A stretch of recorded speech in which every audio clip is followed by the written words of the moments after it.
Black business. Black business. In 1999 and in 2000, in that time period, I launched a website, BlackElectorate.com. It's a news analysis daily, one of a kind. It covers the cultural, political, and economic trends of the black world, Africa, Black America, the Caribbean. And we've developed quite a following. Members of Congress follow the site. People on the street loved it. College students tune in.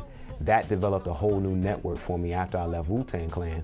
So I had at that time basically transitioned not only into politics and economics, but also the world of journalism. This was big for me. So wearing that media hat allowed me to rebuild my old network in some respects and constitute a whole new network that I've been able to do business with ever since. As a result of the setup of BlackElectorate.com and the work that we were doing, I met Congresswoman Cynthia McKinney.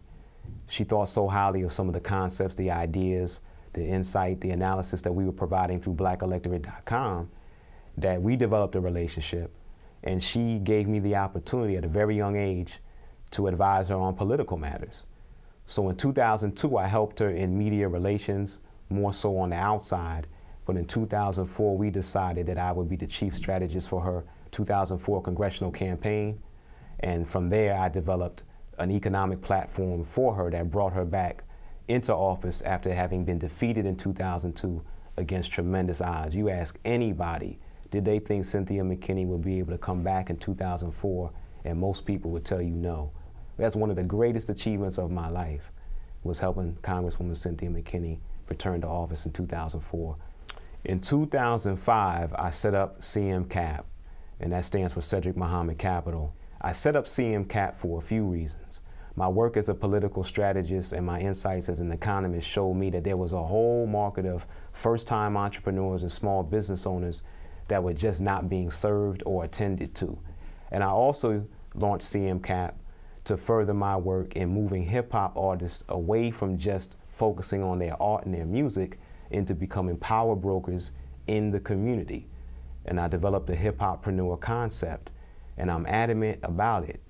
Artists have to move away from the glamour of the camera and the cash flow lifestyle that comes and goes and translate that into being what they really are, which is the natural leaders and the power brokers in the communities that they come from. As a result of that work, one of the great opportunities that came my way was to consult with David Banner briefly in 2005. And I was able to actually broker a meeting between David Banner, the big hip hop artist from Mississippi, and his congressman, who he had never met. Congressman Benny Thompson. I arranged a meeting, and they sat and talked about what they wanted to do for their hometown of Jackson, Mississippi. It was a heavy set. I've really never seen anything like it, and it's exactly what I envision and would like to continue to do under the hip-hoppreneur brand, is to help hip-hop artists network with other leaders and really change the communities that they come from for the better. In 2008, I received what is one of the biggest honors of my life. So I had the honor in November of 2008 of being named to the first Congress of African Economists to advise the African Union on one aspect of their effort, which is to bring all of the countries together into a common economic market. So the most exciting part of that is bringing the 53 countries under one currency. So I presented a proposal that would bring the countries of Africa together under one currency backed by gold, an African gold standard. And so for that, I was honored by being named a member to the first Congress of African Economists, traveled to Nairobi, Kenya to participate in a week-long series of meetings, and that work continues. The second Congress of African Economists is coming up next year, and I can't wait to continue our work. Yeah. I have been influenced and I've been blessed beyond words to have made the personal acquaintance, to have been mentored by, to have met and been influenced by very powerful people in my life. At the top of the list is Minister Louis Farrakhan, who has been like a spiritual father to me and really one of the greatest forces on entrepreneurship, which is a subject that I care deeply about.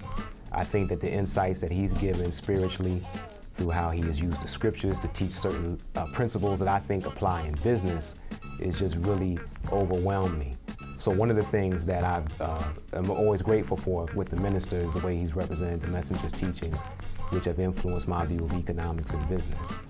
Other people, an eclectic wide array, a gentleman named Jude Wanniski, a former associate editor of the Wall Street Journal, a world-renowned political economist, taught me many insights, many lessons, and helped me to travel the world of business in circles that I never would have been in. Wendy Day of Rap Coalition gave me key insights about the industry, hip-hop culture, and how the business side of things always influences the bottom line where artistry is concerned. And Star and Buck Wild, who's become a dear friend of mine, somebody who I think has embodied some of the best of the entrepreneurial drive and spirit and business principles. He has taught me many things by his example and through our personal relationship, just to name a few.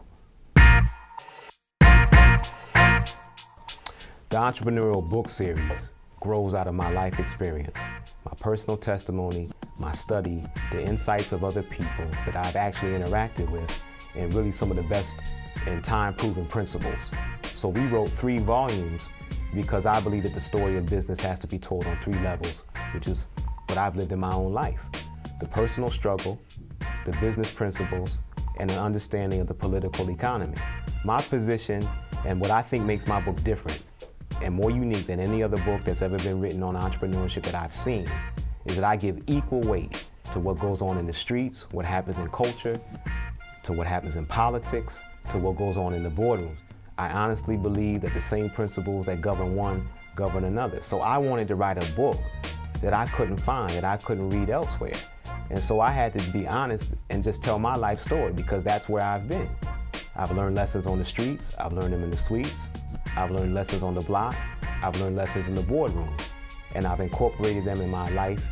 And I want to let people know that I've learned more from my mistakes and errors traveling through those circles than I have from my successes.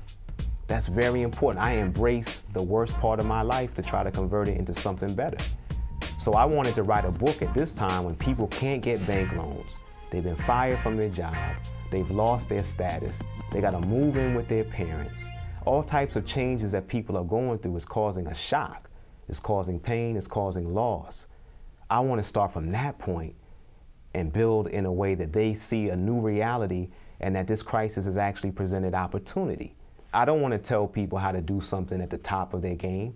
I want to tell people and share with them my experience of doing things at my lowest point. So by following certain principles, by doing a certain kind of study, by letting people educate you, you too can tap into the entrepreneurial secret.